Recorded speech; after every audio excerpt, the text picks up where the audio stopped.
Throughout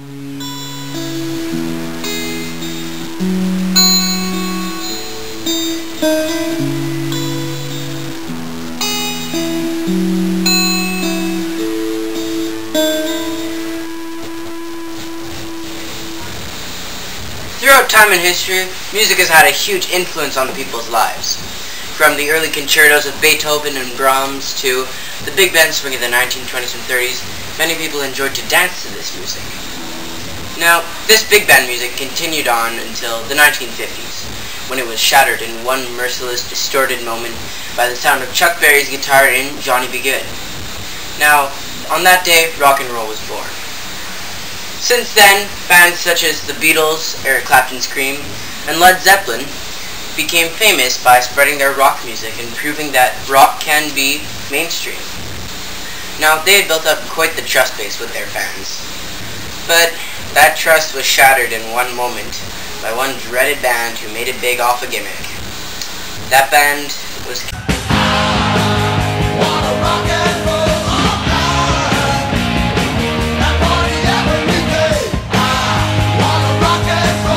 Kiss even said it themselves. In an interview with Guitar Player magazine in the late 70s, they said that they weren't masters of their instruments, yet they were able to convey their message of rocking and rolling all night because they were different. Because of their face makeup, fake tongues, and body armor, they were able to rely on shock value to be popular. Now, this stopped for a few years, but it resurfaced in 2008, and that's the topic I want to talk to you about today.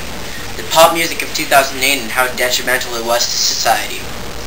Now, the next artist you're probably not going to think is relying much on shock value, but I think we can all agree that she has no place playing at Ben's Warped Tour.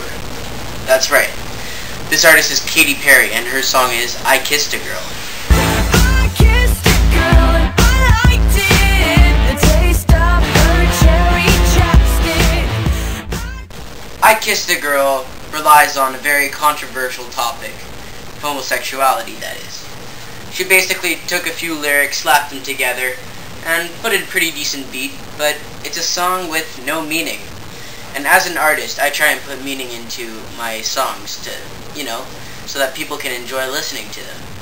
But she didn't even try for it, just tried to take the racy subject and get rich quick, So I found that very detrimental to music. Next up, Beyonce Knowles. Now, she has mad skills. Anyone who's ever seen the movie Dreamgirls can attest to that. But when I heard that she was coming out with a new song, I was a bit more excited than after I'd heard her song, If I Were a Boy.